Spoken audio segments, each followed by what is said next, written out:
Na entrevista do dia com Maria Lídia Flandoli, as implicações legais da denúncia histórica da Procuradoria-Geral da República contra o presidente da República. Entrevista o Rubens Gleiser, professor de Direito Constitucional da Fundação Getúlio Vargas de São Paulo e também integra a coordenação do Centro Supremo em Pauta, dedicado à observação do Supremo Tribunal Federal. Muito obrigada, professor, por estar conosco. Eu que agradeço. Bom, hoje um dia cheio, professor. Eu queria começar, antes de falar do caso Temer, essa absolvição do tesoureiro do PT, ex-tesoureiro do PT, Vacari, pelo Tribunal da Quarta Região, ou seja, em segunda instância, que teve como fundamento a insuficiência de provas e sendo que a condenação tinha se baseado apenas em delações premiadas. O que é que isso sinaliza para Lula? Que muito possivelmente tenha uma sentença, né, nos próximos dias, dada por Moro. Bom, eu acho que é importante ter duas considerações. A primeira é a seguinte: o que a lei diz? A lei das delações premiadas diz que ela não pode ser utilizada unicamente como fonte de prova. Então essa é a previsão legal. Então a delação premiada ela é uma forma de obter provas que você não acharia sem ela, você ficaria no escuro. Então precisa ter prova de qualquer maneira. Mas politicamente também é uma inflexão porque é um desalinhamento aparente entre a segunda instância da Lava Jato e o juiz Sérgio Moro, porque o histórico era de clara confirmação das primeiras decisões do juiz Sérgio Moro. Então isso pode indicar uma análise um pouco mais rigorosa ou simplesmente indicar que no caso do João Vacari Neto, que nesse caso precisaria ter algo um pouco mais robusto. De uma forma ou de outra, indica que para o caso pode ser pontual. Pode ser pontual. Pode ser apenas. A questão é que no caso Lula, isso vai exigir uma corroboração rigorosa se houver uma condenação para que ela se mantenha. O tribunal sinaliza, não se aceita qualquer indício se for frágil. Bom, agora caso Temer. Foi apresentada a denúncia pelo Procurador-Geral da República e o presidente Michel Temer hoje deu uma resposta, né? Fez ali aquele pronunciamento. Eu queria a sua avaliação sobre a fala de Temer hoje em relação a essa denúncia. Todas as falas do presidente Michel Temer para se defender do que era a investigação e agora a denúncia sempre tinha uma tônica diferente. Hoje a tônica foi um ataque ao Procurador-Geral da República, à Procuradoria-Geral da República, ao Ministério Público Federal. As instituições? As instituições. Quer queira, quer não dá para personalizar em uma outra pessoa. Acho que foi as instituições.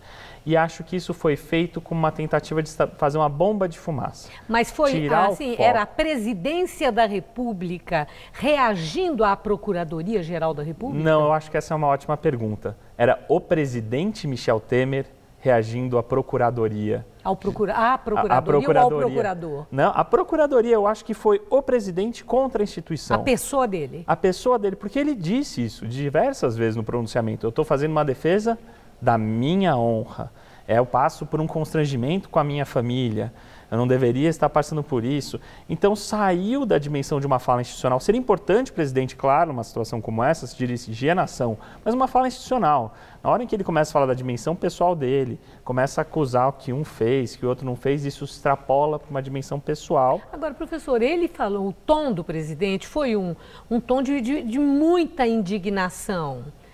Ele poderia estar se dirigindo à população em geral, mais ou menos com aquela ideia de que existe uma filosofia, malandro não estrila. Se eu não estrilar, vou passar por malandro. Então vou mostrar que eu estou indignado. Esse raciocínio pode ser a base de uma fala no tom em que aconteceu? Eu acho que é uma ótima leitura essa de que não se quer passar a ideia de quem cala consente.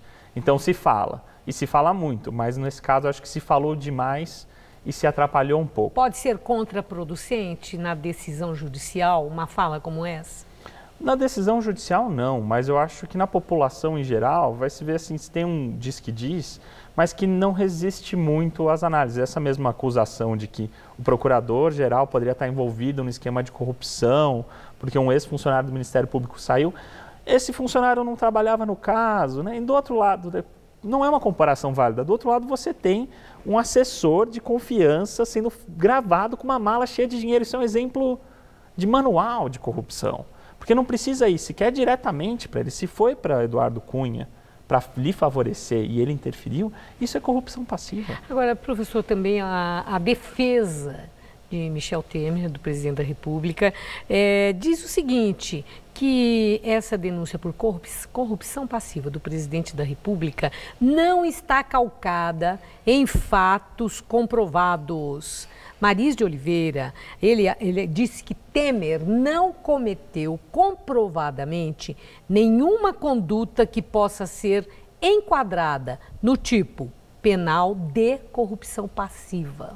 Tá. São as palavras dele. Certo. Tem consistência esse argumento?